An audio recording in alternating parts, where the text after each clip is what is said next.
seconds.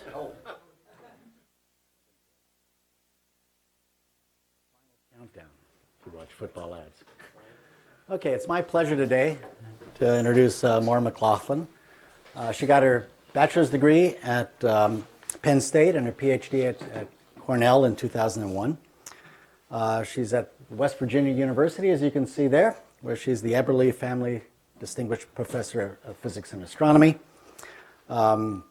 She's been a Alfred P. Sloan Fellow, and recently she's been the PI on an NSF partnership for, I got to get this right, International Research and Education, or PIRE grant, to do gravitational wave detection with the pulsar timing array, and that's what she's going to talk to us about today.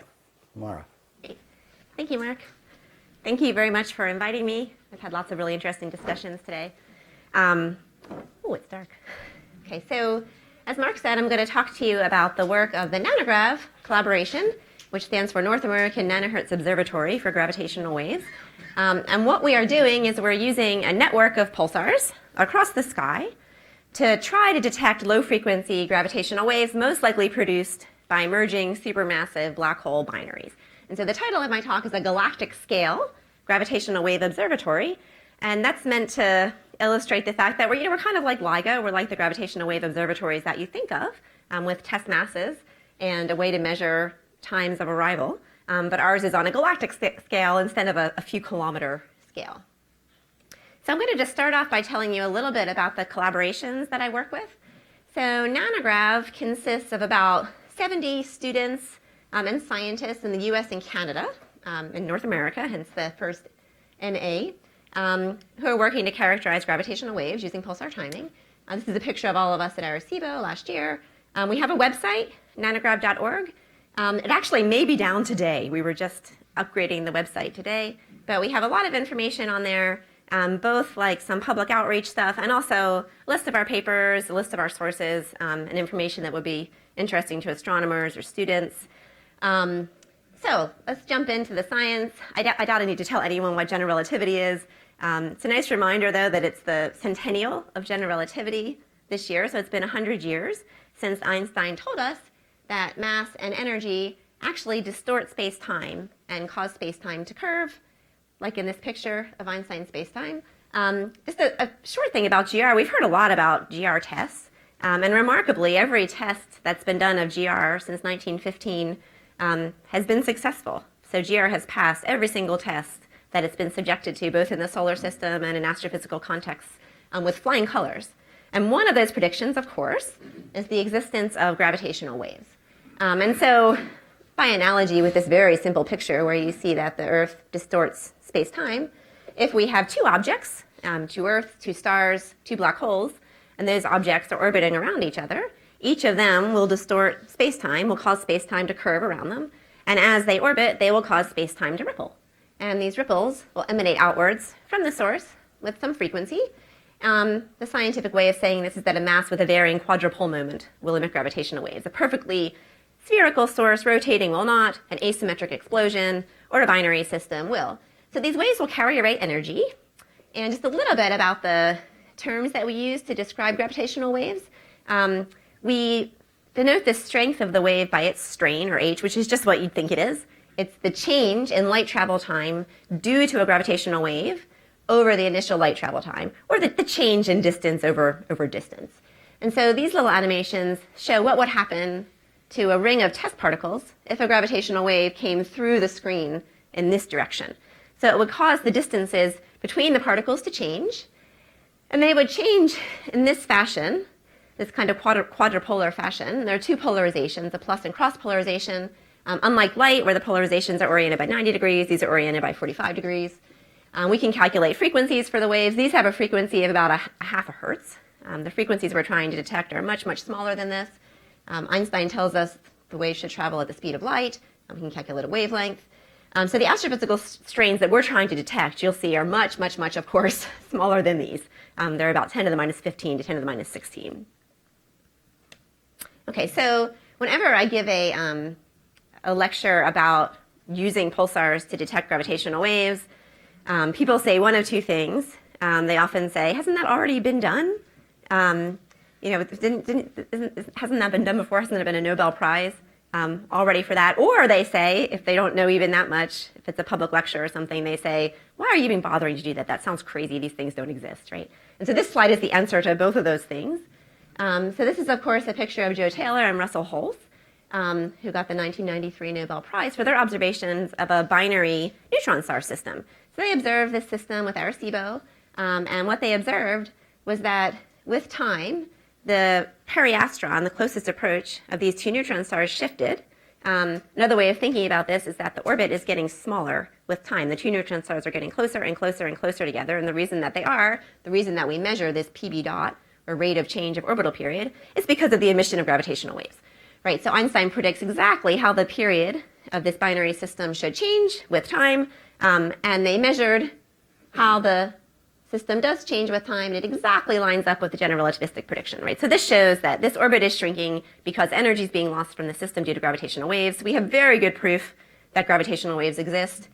Just a little plug for a project I'm involved with the GBT. We're observing the double pulsar systems. This is a system of two neutron stars, both of which have been detectable as pulsars.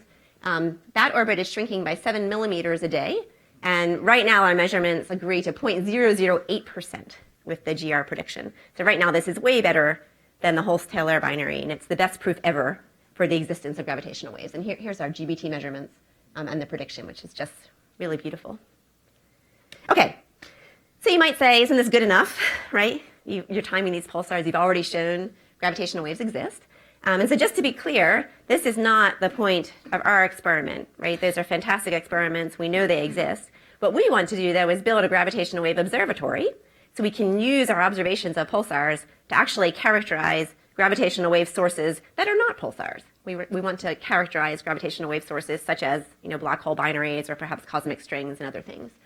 So LIGO consists of these long vacuum tubes. They're about 4 kilometers long. They have 40 kilogram mirrors at the ends. And there's a laser here that bounces back and forth between the light source and these mirrors. By detecting gravitational waves, we can also test general relativity in new ways that one cannot test through these other observations because they're a very indirect method. Okay. So I'm sure everyone has heard of LIGO. So LIGO is a detector. There are 2 of them, one in Washington and one in Louisiana. So LIGO consists of these long vacuum tubes. They're about 4 kilometers long. They have 40 kilogram mirrors at the ends. And there's a laser here that bounces back and forth between the light source and these mirrors. And through interferometry, they can search for fringes and try to measure a very, very tiny difference in light travel time along these arms that might be due to gravitational waves. And so LIGO is sensitive to gravitational waves with very short timescales of like milliseconds, right? So our pulsar timing array approach is really analogous to this LIGO approach, except instead of 4 kilometer long arms, we have thousands of light year long arms. Instead of artificially generated lasers, we have celestial clocks called pulsars that are emitting radio pulses with very precise periodicities. Okay, much more massive test masses. And so even though these experiments are kind of similar in construction, we're sensitive to very different types of gravitational wave sources. So we're sensitive to gravitational waves with periods of like years, right? So much, much longer timescale events than the LIGO detectors. So a little bit about our detectors. So we use pulsars. These are, of course, neutron stars. They're compact. They're rapidly rotating. They're very exotic objects, very interesting to study in and of themselves. I'm sure most of you have seen this picture before, but just very briefly, here's our neutron star. We have radio emission that's emitted along some axis. The spin axis is offset, so they emit via magnetic dipole radiation. The periods of rotation are very, very precise, and so as this neutron star rotates, we receive 1 pulse for each rotation period. Okay. Now, we know of about 2,300 pulsars currently. Nearly all of them are in our galaxy. And most of these pulsars are not useful for our experiment. The only pulsars that are useful are the ones that we can time very, very, very precisely to tens of nanosecond precisions. And these are a very small subclass of this big group of pulsars called the millisecond pulsars. And we loosely define these millisecond pulsars as those with periods less than about 20 milliseconds. So there's a little over 200 of those in our galaxy. And this plot shows the period of pulsars. This is the spin period. versus the period derivatives. This is the rate of change of period. All of these pulsars are born spinning rapidly, and then they slow down with time, so their periods get longer and longer. So they're born up here. They move down into this region of the diagram. Eventually, they cease to produce radio emission when their periods get so long that they can no longer accelerate particles. If the pulsars are in a binary system, they can be recycled from accretion of material from their binary companion when it evolves to a red giant phase, and they end up back in this region of the diagram. So these objects down here with the red circle around them are the millisecond pulsars. So they have very short periods of a millisecond to 20 milliseconds. Most of them have little circles around them, which indicates they have binary companions. And that's not surprising given how they formed through this recycling process. So these are the objects that we use for this experiment. This shows how these objects are distributed in the galaxy. And this is a really nice property of the millisecond pulsars. So this is an ATOF plot of the galaxy, and the black dots are the normal pulsars, and the green ones are the millisecond pulsars. Because they're so old, they've had lots of time to move away from the galactic plane. They're also a fairly local population. So both of those things mean they appear mostly isotropic on the sky. And this is a very nice property for the gravitational wave detection experiment. We have a fairly isotropic distribution of these millisecond pulsars. Okay, so I'm going to go into our particular experiment and what NANOGrav is doing. So we're using two telescopes. We use the Green Bank telescope in Green Bank, West Virginia. Here's a nice fall picture. And the Arecibo Observatory in Puerto Rico. So we're very lucky to basically have the two most sensitive telescopes in the world to do this experiment with. We have the largest telescope in the world, the largest steerable telescope in the world. And we carry out observations at these telescopes roughly once every 3 weeks on a sample of currently about 45 millisecond pulsars. So let me talk a little bit about the data that these telescopes produce and then how we analyze it to search for the gravitational waves. So here's a nice cartoon that explains what we do between getting the data at the telescope and arriving at data that we can search for gravitational waves. So we have our telescope, we digitize the data, we have to undergo, this is actually not quite the right order because we talk about polarizations here. Where did the, oh, sorry, I'm a little confused. Oh, it's in here. There's our Stokes parameters. Okay. So we take data with two polarizations. We have to calibrate our data with a polarization calibrator source. We de-disperse the data. So this means correcting for the frequency-dependent delays due to travel through the interstellar medium. And then we measure a pulse profile, which means we take the data that's coming into the telescope and we fold that data at the period of the pulsar. So we know the period of the pulsar very accurately. We add each pulse to every other pulse to come up with a very high signal-to-noise pulse profile. We cross-correlate it with a template profile, so a high signal-to-noise template, and by lining those two up, the observed profile and the template profile, we can measure time of arrival very, very accurately. Of course, we have a very accurate clock at the observatory. Once we have that time of arrival, then we fit it to a timing model that incorporates a lot of physical things about the pulsar. We do this through a least squares fit. We may need to include timing jumps if the clocks at different observatories are a little bit offset. Okay, and so what we end up with are timing residuals. So this equation here is just meant to illustrate that we measure the time of arrival at the telescope, right? So this topo means topocentric. We measure our time of arrival at the telescope. We have to correct for a bunch of things, right? So we might have some clock correction. Our clock may have some slight offset. This is the frequency-dependent dispersion delay, this delta D over F squared. This is the Romer delay. This is just the light travel time from the Earth to the Sun. We need to correct for that, of course, because that's a huge delay. This is the Shapiro delay. We need to account for the fact that the pulse from our pulsar may have traveled close to Jupiter or Neptune and traveled through the curved space-time of one of the planets. And this is the Einstein delay. This accounts for time dilation and gravitational redshift within the solar system. Right? So we take a solar system ephemeris, we correct for all of these things, and then we end up with TOAs at the solar system barycenter. So when these pulses would have arrived at the barycenter of the solar system. And once we have these, once all these effects are removed, then we can work with those and we can actually model the physical things happening to the pulsar system. Okay. And so what we want to do is we want to fit a model, and the model will include obviously the period of the pulsar and the period derivative. It'll also include the position and the dispersion measure, and a bunch of other things that basically for all of the NANOGrav pulsars, with the exception of just a few, we do measure. We measure variations in this dispersion measure with time, as the pulsar is moving, the interstellar medium is moving. We measure proper motion, we measure parallax. Most of them are in binaries, so we measure binary parameters. And for most of them, we also measure relativistic binary parameters, so not just the basic Keplerian descriptions of the orbit, but relativistic corrections to that. And what we come up with are timing residuals. So we take this model, and we subtract the measured TOAs. So it's very simple. We take our model TOAs, subtract what we measure, and we end up with residuals.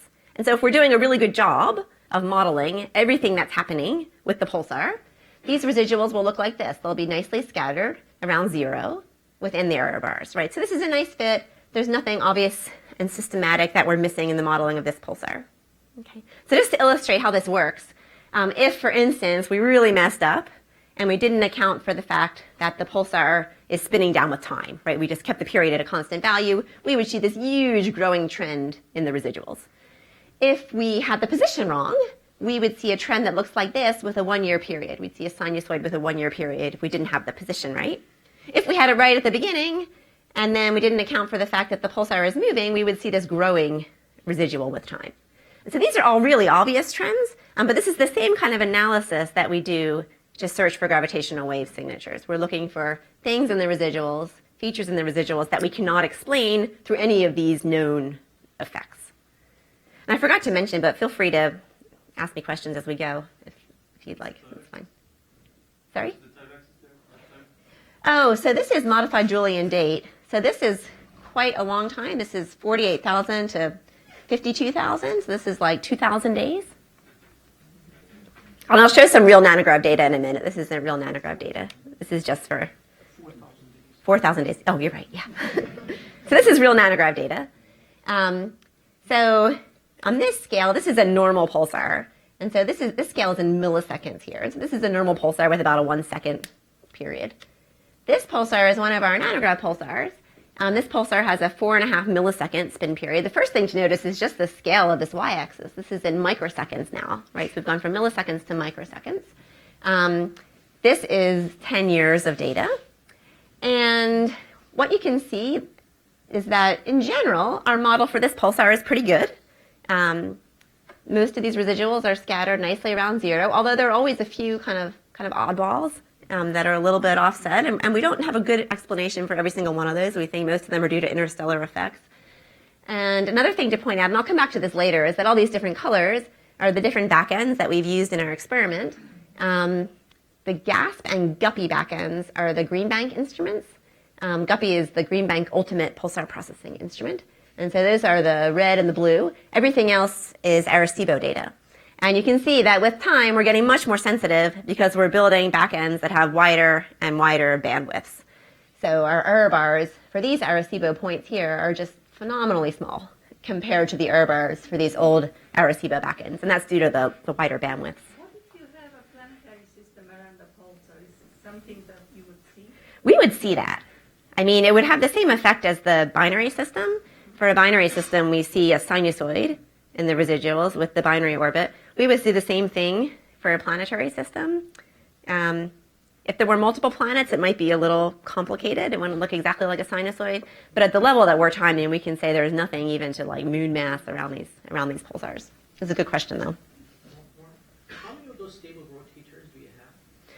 I'll talk more about this later, but we're timing 45 millisecond pulsars right now. I mean, I say typical here, and of course I picked the best one, right?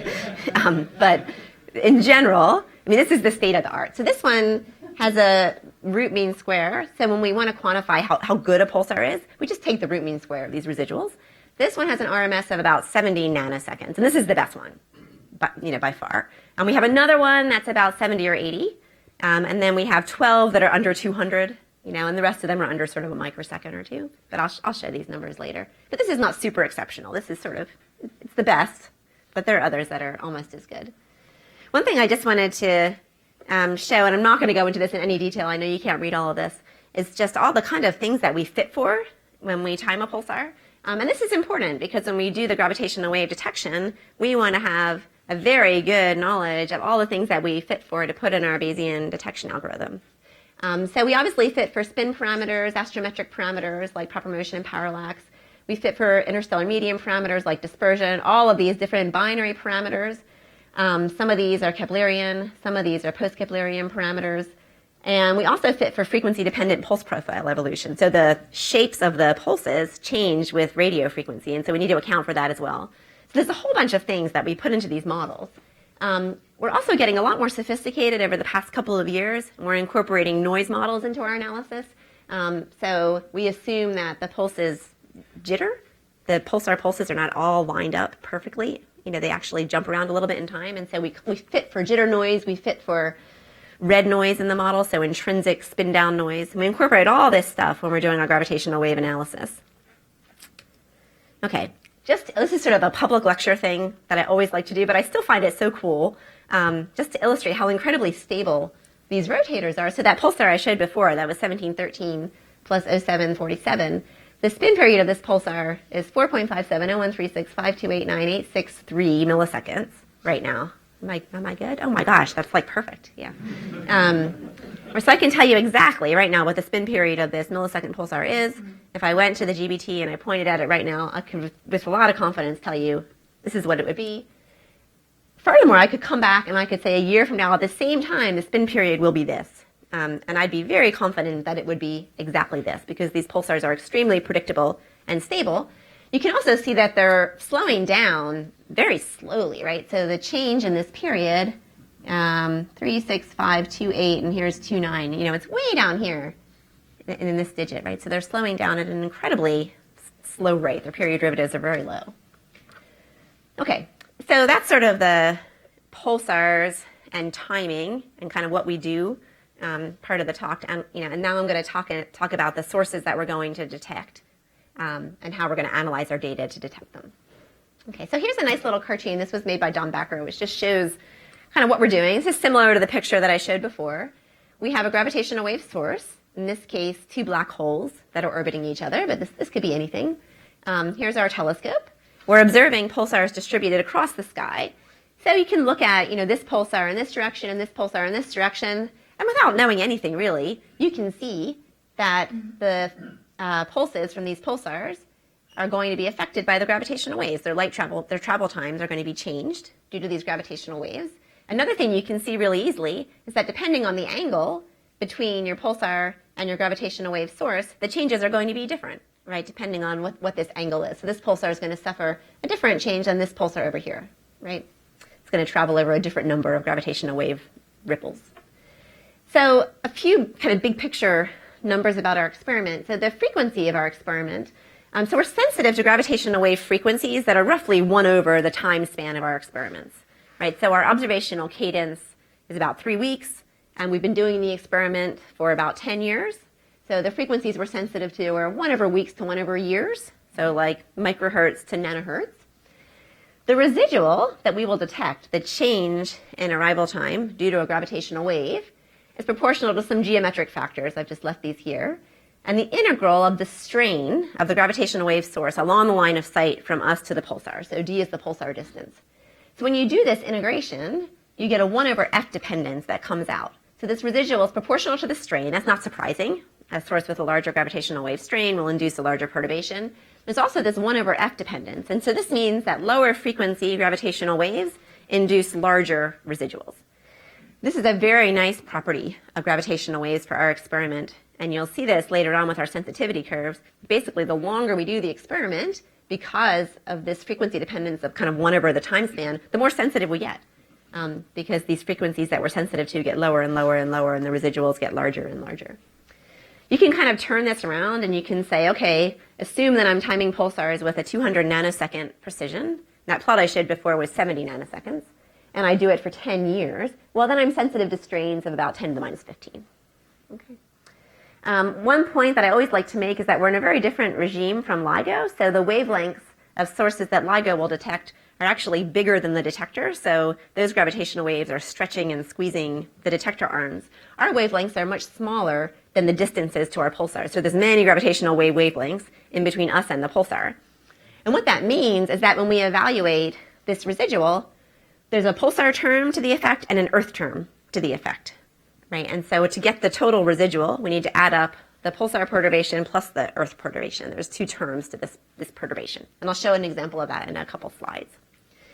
Pulsar timing arrays are getting a lot of press recently, but this is not a new concept at all.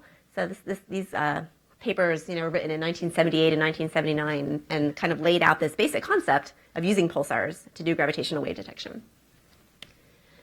So what are we going to detect? Are there actually sources out there that emit at the right strains and in the right frequency ranges for us to detect? And we think there are. So we know that most, if not all, galaxies have black holes at their core. And we know that galaxy mergers are a very important part of galaxy evolution and growth as you look back in redshift. So there should be a large number of supermassive black hole binaries, right? So binary black holes in the process of merging. And when we talk about supermassive, we're talking about at least 10 to the 7, 10 to the 8 solar masses. I think these might be the only equations that I have in this talk, but I wanted to show them because they're important just to get a sense of the scale of things that we can detect. So the strain of a black hole binary is proportional to the mass and the frequency, right? So this is the orbital frequency, the distance, of course. This is the ratio of the masses, this Q thing. So the important thing here is just that higher mass binaries have larger strains and higher frequency binaries have larger strains. Okay, so that's pretty clear. However, the lifetimes of those sources, right, so this tau is the lifetime or the time until merger, is much smaller. So that's inversely proportional to the mass and the frequency. Okay. So we may be more sensitive to these high mass, high frequency ones, but they're not going to remain in our band for very long because they're going to merge very rapidly. And, okay. So here's a nice animation. This was made by our collaborators in Australia that shows the experiment that we're doing. So you just saw two galaxies merging, and now we're zooming into the black holes at the centers of these galaxies, and you can see the warped space-time and the gravitational waves emanating outwards. And soon we will zoom out to the Milky Way galaxy and to the Earth, and we will see these gravitational waves making a beeline for the Milky Way.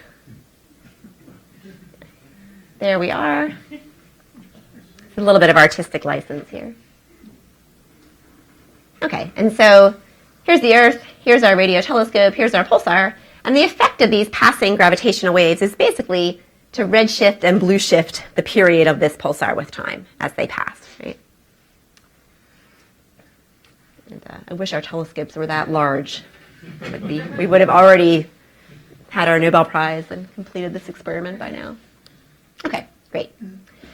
So let's just look at the signature that we would expect in the timing residuals of one pulsar due to a single supermassive black hole binary. So there was a really nice paper published back in 2004 by Genet et al., which went through this exercise. And so these authors noticed a paper from 2003, this Pseudo et al. Paper, where they proposed a supermassive black hole binary. This was based on VLA observations, really nearby at a redshift of 0.02.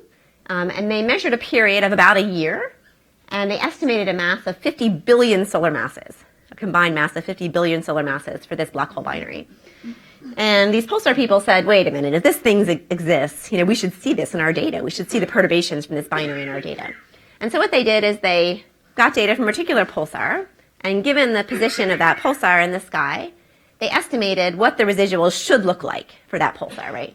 And so the residuals should look like this. This is over a span of 7 years, and you expect this double sinusoid in the data due to a supermassive black hole binary. And the reason that you have one long period sinusoid and one short period sinusoid goes back to this pulsar term plus Earth term perturbation. So this perturbation, the pulsar term is measured at the time the gravitational waves hit the pulsar and the radio pulse was emitted. The Earth term perturbation is measured at the time that radio pulse hits Earth. So that's at a later time in the gravitational wave source's evolution, and the binary period is much smaller. So the Earth term perturbation has this small period, and the pulsar term has this longer period. So this is what you would expect to see. This is a power spectrum. This is what they actually saw, of course. They didn't see anything in their data, so they could write a paper saying, hey, we haven't seen anything in our data, and they could place limits on the mass of this thing. And so these authors have come back recently and said the mass is about 50 times smaller than they originally estimated. The interesting part is this actually is very close to what we should be able to detect in our data now. So we could look for this again and see if we can make a detection. Are you assuming that both black holes are of comparable mass? That's a really good question, because if they're very different masses, the strain is much, much smaller. So for this, I think they assumed they were a comparable mass, which would give you the largest signal. We can place limits on that Q factor, that mass ratio. I don't exactly know what it'll be, but yeah, that's a good question.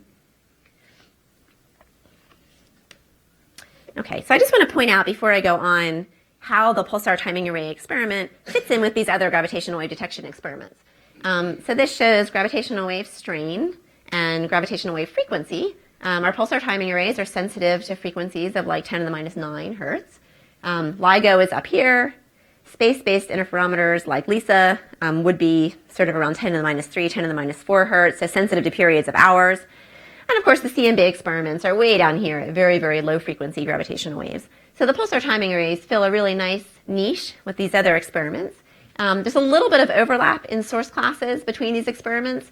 There's a, I would say, small chance, but there is a chance that pulsar timing arrays could detect primordial gravitational waves, the same gravitational waves being searched for by the CMB experiments. And both LISA and PTAs are sensitive to supermassive black hole binaries. The space-based interferometers are sensitive to them at much later stages of the revolution and in general for smaller masses, but similar source populations. Okay, so you may be looking at that other plot with that single supermassive black hole binary and imagining 50 billion solar masses, how many of those are there out there? Or you may be looking back to that equation with the strain, and there was that prefix of 10 to the minus 17 for a binary with an orbital period of a year and a mass of 10 to the 8 solar masses. And that may seem a little bit dismal. There may be binaries out there that are like that.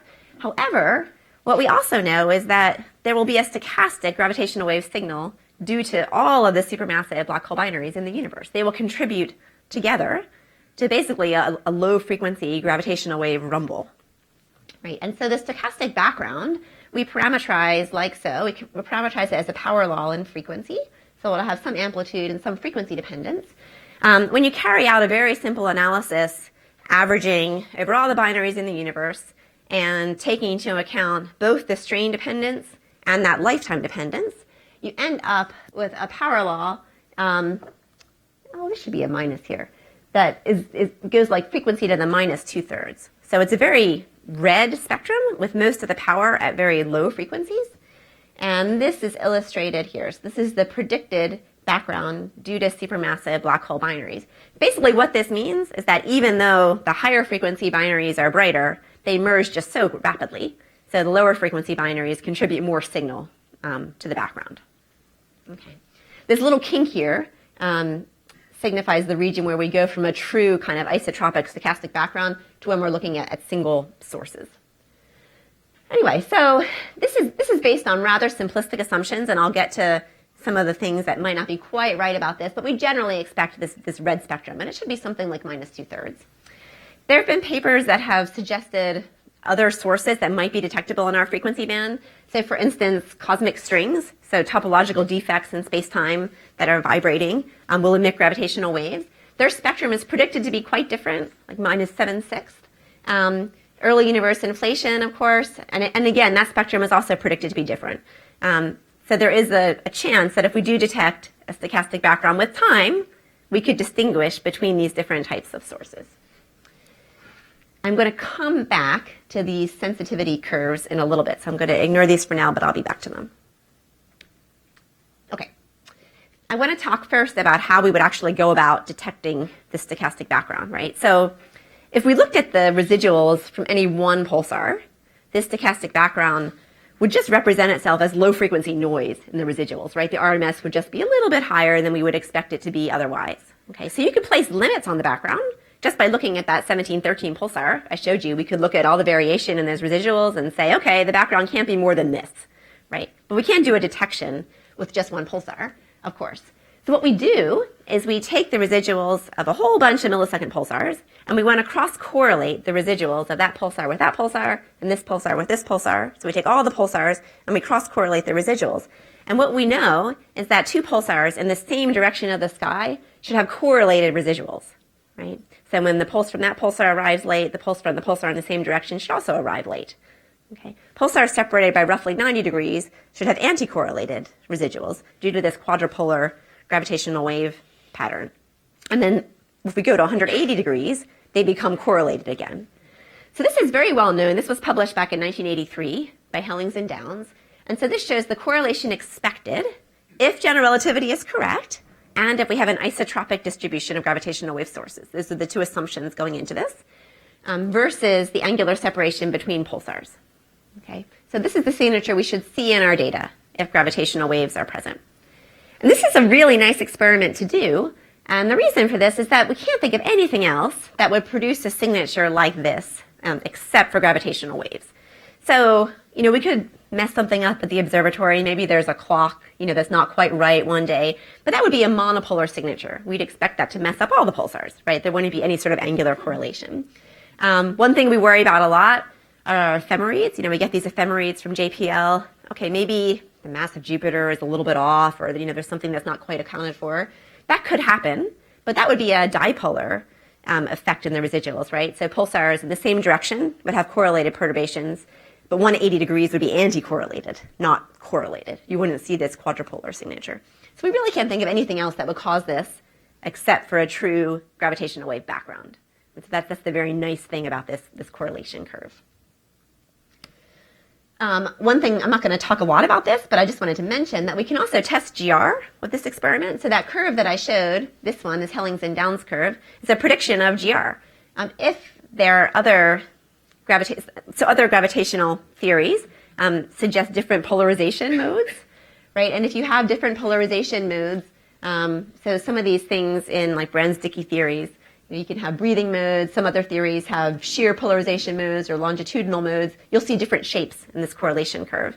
This is a little bit of a circular argument because right now we're just looking for this, right? We're assuming GR is correct. But if we detect a correlation, we can begin to actually constrain the shape. And people are starting now to even do searches assuming these different theories of gravity because, well, you never know, right? So that's quite exciting and something that you can do with the Hulse-Taylor experiments because all of these theories predict that energy is lost to gravitational waves. Okay, so let me get more into what we're actually doing. If there's no questions about that stuff or the timing or the pulsars. Okay, so I'm going to talk about our actual experiment. So I mentioned this a little bit already, but we're using the GBT and Arecibo. We're currently observing 45 of these millisecond pulsars. We observe them roughly every 3 weeks. We'd like to observe them even more. It'd be great if we could observe them every day. I mean, this isn't kind of the optimal cadence. This is the cadence that we feel we can get on the telescopes, but it's pretty good.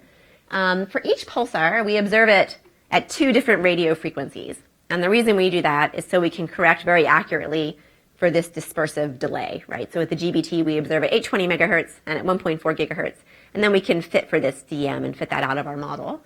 We get about like 15% of the time on each of the telescopes. So we very recently just released 9 years of data on 37 pulsars that have been timed. Some of those haven't been timed for a whole 9 years. Some of them have been timed only a few. About 17 of them have a full 9 years of timing data. You can get this data if you want. If you go to data.nanograv.org, it's completely publicly available. You can download it. If you want to play around with it, just send me an email and I can explain it and give you software to look at it. We want everyone to look at this data. I don't expect you to read every single number in here, but I just wanted to kind of give you a sense of the scale of the efforts. These are all the pulsars that we're timing. These are our old RMSs, so our old timing precisions, and these are our new RMSs, our new timing precisions. And we have 12 of these pulsars that have RMS values below 200 nanoseconds now. Before we only had 4, right? And I'm saying 200 nanoseconds, that's kind of where we'd like to get all of these pulsars to be. That's kind of the level of precision we think we need the pulsars at to make the detection.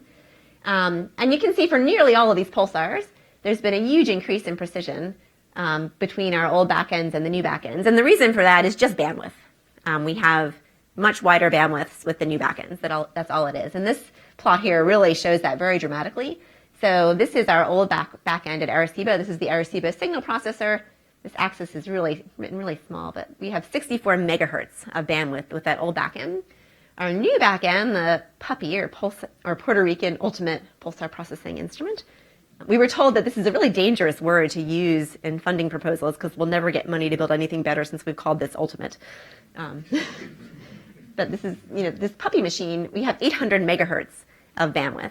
And what you can see is, first of all, there's just a lot more signal over the 800 megahertz bandwidth, and this shows the cumulative pulse profile. This one is much higher signal to noise. You can see that just by looking at it.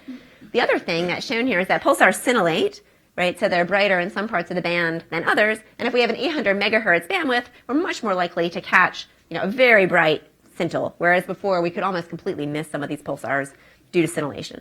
And so this increases our signal to noise, and it also makes our timing results far more reliable because we're averaging over many scintilles instead of sampling one really bright scintille at one epoch and a really faint scintille at the next epoch. So here's some plots that show the improvement from our old backends to our new backends. We have plots here for 3 different pulsars, and the red is the old backend data, the blue is the new backend data, and you can see that the error bars have gone down quite considerably from this backend to this backend, and the RMS has gone down by quite a lot. For this pulsar, the error bars have decreased and the RMS has gone down also. For some of the pulsars, though, we're not really doing, some of these error bars here, they're generally smaller than the error bars here. Here we had a couple really big ones, but we're not seeing an overall dramatic increase in precision. If we take the root mean square of these versus these, it's really not much better. And this is very interesting, right? Because we really want to understand what our fundamental limits to timing precision are. And if we build, a much better backend with a wider bandwidth and we don't improve, it's telling us that, at least for this particular pulsar, we've kind of hit the ultimate timing precision we can get. This doesn't mean this is the case for all of them. Maybe there are pulsars out there that we can get to 10 nanoseconds, but for this one, it seems like we're reaching it.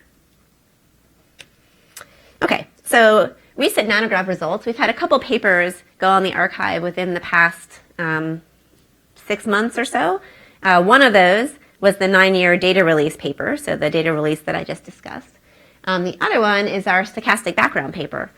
So in 2013, we published a stochastic background limit of 7 times 10 to the minus 15. So this is a 2 sigma upper limit. We have to quote all our upper limits at some frequency, and so we always pick a 1 over a year frequency to quote that upper limit at. Our new limit, based on 9 years of data versus 5 years in the last paper, is 1.5 times 10 to the minus 15. So we've seen a really huge improvement in this limit compared with the previous data release. So this plot up here shows our fit to that Hellings and Downs curve. So this is angular separation, the exact same axis that was on that previous plot that showed the expected curve with the dip at 90 and the peak at 180. This is our fit to the curve, okay? And so this red line here shows the Hellings and Downs curve that we have fit in this analysis. This is an upper limit. It is not a detection. You should not look at this red line and say, oh, wow, there it is. That's there because we're putting this shape into our analysis and we're fitting for it. It's not significant. The error bars on misfit are consistent with 0 power in gravitational waves. You might ask, so there's not many points on here, and this is because we've binned the data into 10-degree bins just to make it more aesthetically pleasing and easier to look at. If we plotted every single pulsar correlation on here, it would just be a huge mess. The bottom plot shows the distribution and how much power is coming from different angular separations. And so you can see we have a very uneven sampling of this Hellings and Downs curve. We have really good sampling right here, and we have a tiny little error bar because we have a lot of pulsar pairs in this bin. And we're not doing so good in other parts of the curve. There's other parts where we have very few pairs with those particular angular separations. This is a little bit of a problem. We'd like to have more even sampling across the whole curve. And so we're trying to specifically carry out searches for pulsars in regions of the sky that will correct this deficit, right? So we can add more of these high angular separation pairs in. Okay, so our previous model, you know what? I'm just going to go back real quickly to this. Our previous model, because I never came back to it, our previous model was this 2010 limit here. So this is our limit from 2010. This is the 7 times 10 to the minus 15 limit. Okay, so we have this V shape to our sensitivity, and the reason we have this V shape is that as we get to timescales that are longer than our experiment, we would just fit those perturbations out as changes in period derivative, right, of our pulsars. Our sensitivity decreases on this side too. So this dip here is at exactly 1 over our observation time. So our sensitivity decreases up on this side too because of that 1 over F dependence of the residuals on the gravitational wave frequency, and we're not sensitive at a year, because we would fit this out as position and proper motion stuff. Okay, so here was our previous limit, and what I wanted to point out is that this limit is not yet in these regimes where we actually expect a signal, right? So when we published the 2013 paper, it's a little confusing. It was published in 2013. The data only went up to 2010, though, because it took us quite a while to put this data set together and be confident we had a very clean data set where everything was fit for well. So it wasn't, it was a great limit, but we couldn't say much about the astrophysics, right? Because we weren't actually in tension with any models at all. Our new limit, and this is the 2015 limit here, we're right in the midst of where we actually should make a detection. We're right in the middle of this predicted supermassive black hole binary background. The cosmic string background as well. We can place very good constraints on the tension and the loop size of cosmic strings. Okay, back to this plot. So we're actually doing astrophysics with pulsar timing arrays, right? Even though we're placing upper limits, we can say things about models for galaxy growth and evolution. So this plot here illustrates the predictions for strain versus frequency, so for the gravitational wave spectrum, of 3 different models that tell us how galaxies grow and evolved with redshift, right? So all of these models assume some mass distribution of galaxy with redshift. They assume some parafraction for the galaxies. So they all assume those same basic things. And then they have different assumptions about the evolution of the galaxies with time. So this Mig-Williams model assumes gravitational wave-driven evolution. So all of the evolution of galaxies, all of the difference in mass as you go out to larger redshifts, the growth of galaxies with time is due to gravitational waves bringing the galaxies together. And that predicts a very large signal, right? If gravitational waves are the only thing that's causing the growth of galaxies. The Sasson et al. Model is a more observationally based model where he looks at lots of different galaxies, actually measures their parafractions and their distributions and uses these observations to predict the strain spectrum. This model, this Ravi model, is based on the Millennium simulation. So he uses the Millennium simulations to predict galaxy mass and parafraction with time. The McWilliams model, in their original paper, this just goes straight out to here.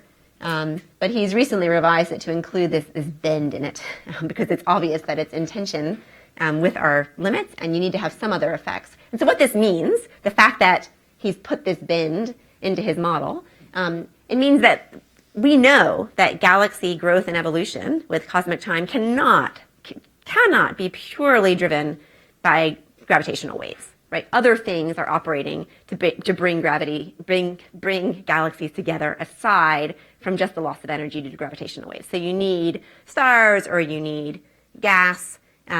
Other ways that these models could be more complicated. Right now they assume perfectly circular orbits. That might not be true. We might have eccentric galaxy orbits, and those galaxies would evolve faster. So there's lots of complications that are not even in these models. But the important point is that this is our limit. So this is the limit at each and every frequency, this black line here. So this is our limit. If you want the limit at a particular frequency, you can read this off this black line. This is our limit, just assuming a simple power law model. This limit is better because there aren't so many parameters that have gone into they're not the same number of parameters that go into this limit, basically. So this limit is better. And the thing to notice is just that we're really cutting into the parameter space of some of these models and actually able to provide feedback to people who work on models of galaxy growth and evolution. Okay. So that's very exciting for us. Oh, and here's where I come back to it. I've been running around in meetings all day, and I couldn't remember where this was because I didn't have time to look over it. Okay, great. So I come back to this anyway here. And the important point is just that with time, we are getting more and more sensitive. So in 2020, we will be here, right? We will have completely sampled this predicted region of parameter space for supermassive black hole binaries. Now, this model that I have illustrated here is a very simple model. It doesn't mean that if we don't make a detection by 2020, either gravitational waves or galaxies don't exist, right? That's not the conclusion. It just means that the models for galaxy growth and evolution have to be a little more sophisticated than what the models we have currently are. But the really nice thing, again, just to mention, is that with time, our sensitivity moves leftward. We're more sensitive to lower and lower frequency waves, and that makes us sensitive to higher and higher strains.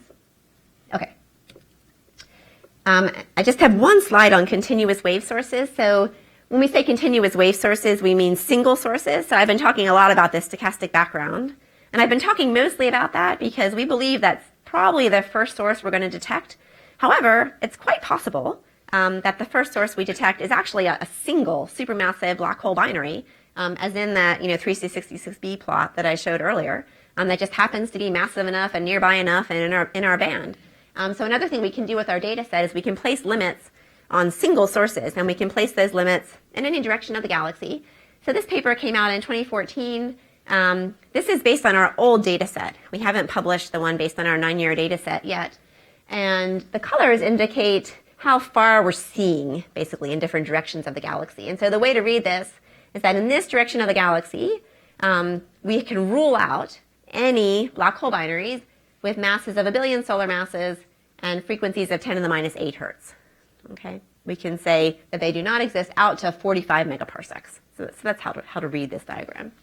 The one thing that is obviously disturbing when you look at this, right, is that our sensitivity is extremely unequal across the sky, right? It's very uneven. So our two best pulsars, 1909 and 1713, both lie right around here. And so we're very sensitive in that direction of the galaxy. And then we have a whole bunch of crappy pulsars over here. And so we're not very sensitive over here, right? And so that's a problem. And we're trying to do pulsar surveys to kind of fill in this sensitivity and make it a little more even. And unfortunately, lots of the very interesting sources, so these are sources that have been purported to have a black hole binary or nearby galaxy clusters like the Fornax cluster. Lots of the most interesting places to look are in the region where we don't have a lot of sensitivity. So that's unfortunate. And our new limit is about 3 to 4 times better than this. So stay tuned for that. We're working on that analysis now. So finally, I just wanted to point out that, I've talked all about NANOGrav work, but NANOGrav is not the only game in town doing this experiment. There are groups in Europe and Australia that are carrying out very similar campaigns. And I would describe our interactions with them as one as sort of co-opetition. So we, of course, compete with those groups, but we're also cooperating with them through a collaboration called the International Pulsar Timing Array, or the IPTA. And so this is a consortium of consortia, basically. So we're roughly 100-ish scientists around the world. We're using 8 radio telescopes in North America, Europe, and Australia. This has been supported by NSF through a Pirate Award for the past 5 years. We also have a website. It doesn't have quite as much good stuff on it as the NanoGrav website yet, but you can go to the IPTA website and learn more about the project. We have just recently completed our first IPTA data release. So the goal is that all 3 of these collaborations, the Europeans, the Australians, and the North America, will contribute their timing data to a common database. And then we have an IPTA team which takes the data from all of these telescopes and combines it and puts out one large IPTA data release, which we will use to set limits and search for gravitational waves, and anyone else can too. These data releases will be public. We've just completed the first one. They're about 70,000 times of arrival from about 50 millisecond pulsars, and the time spans are about 4 to 30 years. So we have 30 years of data on some of these objects. There's a paper in preparation. The data will be available online very soon. These are just all the pulsars that are in the release versus time, and the colors are the different telescopes that are observing these pulsars. And I don't have time to go into this, but the point is just to show that we have a lot of data, and for many of the pulsars, there are many different telescopes that have been observing them. So we have a lot of overlap between the European and US telescopes. Okay. And finally, this effort is going to expand a lot over the next 5 years. Currently, we're using 8 telescopes in 7 countries. We expect to soon be using about 16 telescopes in 11 countries. Of course, FAST and Meerkat in China and South Africa will contribute to this effort. CHIME in Canada and the GMRT in India are being brought into the effort. Well, CHIME will soon. And they have lower frequency receivers, which can allow us to monitor dispersion measures much more. So this is very exciting. The effort's growing really dramatically. I'm not going to go into this in much detail at all because I know I'm running out of time. But just finally, what are we doing to increase our sensitivity, right? So I showed we're getting more sensitive with time kind of automatically because as time increases, the signal to noise of a source automatically goes up because of this 1 over F thing. It's linearly proportional to the number of pulsars in our array, and it also is proportional to the cadence of our observations and the RMS. I have a question mark here on these power law indices. So these were calculated in a paper by Siemens et al. A couple years ago. These are very assumption dependent, right? So you don't believe the 313s or 1/2 too much, but you should definitely believe the overall scaling. as we get more pulsars and we observe with higher cadences for longer time spans, and we have better precision pulsars, our signal to noise goes up. And the other important point is that the number of pulsars is way more important than the RMS or the cadence, right? The number that we're observing. Okay, so what are we doing? We're patient. We're continuing to carry out the experiment. And the longer we observe, the more sensitive we'll become. After the talk, if anyone wants to talk to me about pulsar spin noise, we can. But with very long time spans, we do need to worry a little bit about the intrinsic stability of the pulsars. Cadence, just more data will make us more sensitive. More precise TOA measurements. And this is very simple. We want bright pulsars. We want big telescopes. We want really big bandwidths. And we're doing the best we can right now as far as the bandwidths on our current telescopes. We need to retain access to them, obviously. We must preserve our access to the GBT and our SIBO. And more MSPs. And this is something that the community has been doing a fantastic job of over the past 5 years. This is the number of MSPs versus the year of discovery. And so the first one was in 1983. Sort of trickled in. This is due to an IRCBO survey. These are due to some Park surveys here, the Parks multibeam. And in the past 5 years, the number of millisecond pulsars known has really dramatically grown.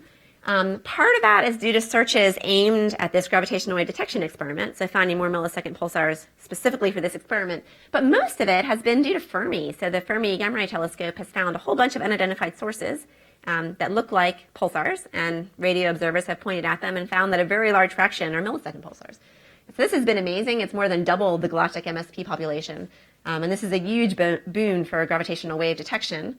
And one point to make is that most of these are not even yet included in our arrays. So those improvements you've seen so far are not due to all of these new pulsars. We're still yet to incorporate most of these. Okay, and I just wanted to point out that even though we're finding these new pulsars, and we already know of, say, 200 MSPs, many people have asked me, oh, but are those pulsars useful, right? Aren't you finding like all the dregs now, all the very faint pulsars or very distant pulsars? And that's not true. So this shows the flux versus year of discovery. And you can see that we're still finding quite bright pulsars. Even now, there are pulsars that are very bright that were missed in previous surveys. This is the distance. We're also finding very nearby pulsars, even now. So this is very encouraging. We've basically just scraped the tip of the iceberg. Okay. I'm going to finish up here. I'm not going to go into this in any detail, but to say there's a whole bunch of millisecond pulsars that would be fine with the found with the SKA.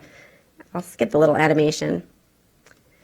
And I'm just going to say, if you are interested in EPO projects, we are making a documentary about a project where we have high school students at the GBT looking for pulsars. You can go there and you can watch the trailer. It's lgmfilm.com. And I'm going to skip over this stuff. Except to say that if you are a student, an undergraduate or a graduate student, and you want to go abroad and do pulsar research, we have this PIRE program which can send you abroad. Even if you're not in NANOGrav, you can come and talk to me. We have a bunch of students that have gone to various places to do this research. And also that our next meeting and workshop for the International Pulsar Timing Array is in South Africa. It's a 2-week meeting from June 20th to July 1st. The first week of that meeting is a student workshop. So if you're a grad student and you want to learn about this, if you come to that workshop, we tell you all there is to know about pulsar timing and gravitational wave sources. And then the second week is a regular science meeting. So I just wanted to advertise that. And so finally, what's next? So NANOGrav has recently been awarded a Physics Frontier Center proposal.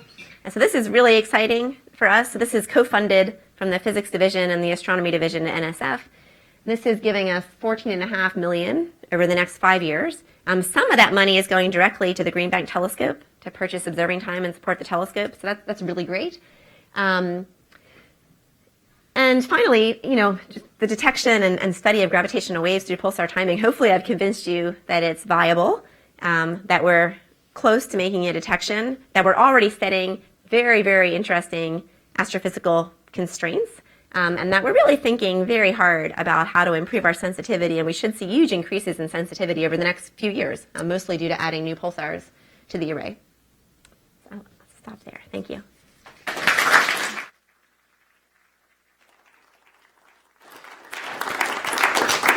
Okay, questions? We have this non-uniformity of the sensitivity, probably mostly due to the fact that pulsars, millisecond pulsars, are the thinnest population in our galaxy, so they're concentrated toward the galactic plane. So are there any perspectives to use MSPs in LMC and SMC to Yeah, so it's a good question. As far as them being concentrated in a thin disk, they are, but only mildly. I think the main reason actually that there's more in the plane is due to that all the surveys have focused in the plane, so it's partly a selection effect. Although there is some concentration in the disk, but not as much as you would imply from just looking at that chart, that plot. As far as other galaxies, well, we only know of 1 millisecond pulsar in the LMC and SMC. And they're just too far away right now with our current telescopes. Who's SK? It's in the south. Yeah, I mean, they'll still be so much fainter than the pulsars in our galaxy.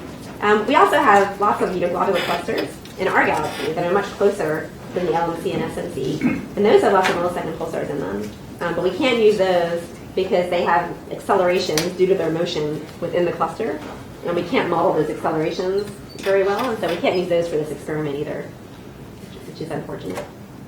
Mark? So when you detect a continuous wave source, very soon of course, how accurately will you get its position? Very poorly. I mean, so degrees, degrees, something like that. So if we want to get positions very, very accurately, what we need to be able to do is to measure the pulsar term and the Earth term for a number of pulsars. And the problem with that is that if we want to fit for the pulsar terms at all of the different pulsars in our array, we need to know the distances for the pulsars very, very precisely, so we can correct for, hey, when will the gravitational wave hit that one versus this one? And we don't know the distances well enough. So it's likely that when we make the first detection of a continuous wave source, we're only going to detect the Earth term, and that doesn't give us very good localization. If we can detect all the pulsar terms, then we can localize really well, but we just need way better distances. Gary? Two quick questions. One is, I wonder if you comment on the current status of the 2 telescopes that you're depending on here. But going back to, I think it's your 3rd slide, you showed that iconic plot of the Taylor and Hulse. Yeah. But that went to 2005. Are people continuously monitoring that? Oh, it's they another are. 10 years of data. Yeah. I assume nothing's been found. We would have heard about it, but I just wondered whether it was monitored. Yeah, I mean, Joel Weisberg and David Nice and Joe Taylor are continuing to time 1913 plus 16, and it's matching perfectly with the data. It'll never be as good as this double pulsar system, just because the orbital period is about 3 to 4 times longer, and the expected PB dot is just not as large. But yeah, it's still being done. And the double pulsar paper, that's very embarrassing because the last paper we put out was in 2006. So we're working on a paper on that one also. As far as the telescopes, both the GBT and Arecibo, I mean, both have very uncertain futures, right? So the GBT was officially recommended for divestment a few years ago, which means that NSF wants to reduce their budget to 50% or less of the operating costs. There was recently a Dear Colleague letter about Arecibo, requesting creative models for running Arecibo. So it looks like the funding for Arecibo is probably going to go down, if not be cut, over the next few years. So we're very worried about this situation, and we're doing a couple things to remedy it. One is we're actually buying time on the GBT, so we're actually putting in $250,000 a year into the telescope so we can purchase our time on the telescope. With Arecibo, we unfortunately don't have that option because we put this Physics Frontier Center proposal in before Arecibo was named to be on the chopping block, so we couldn't request funding for it.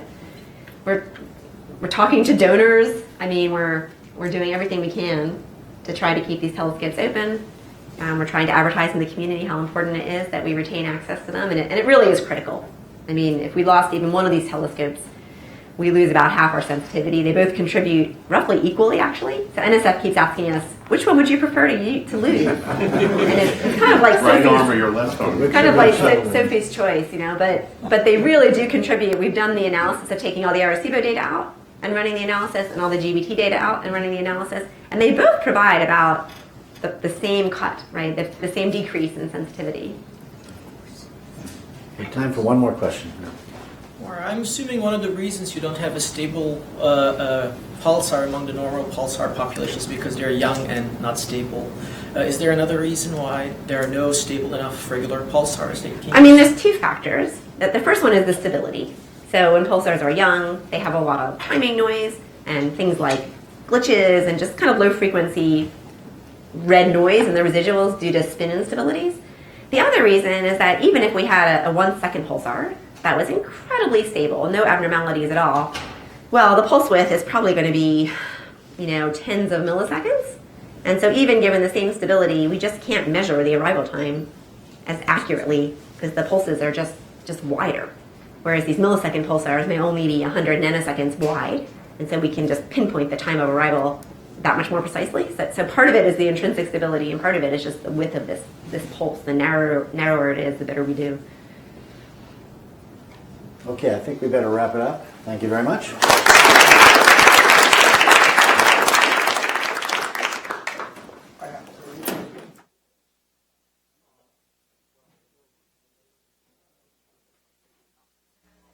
Stuff at the end.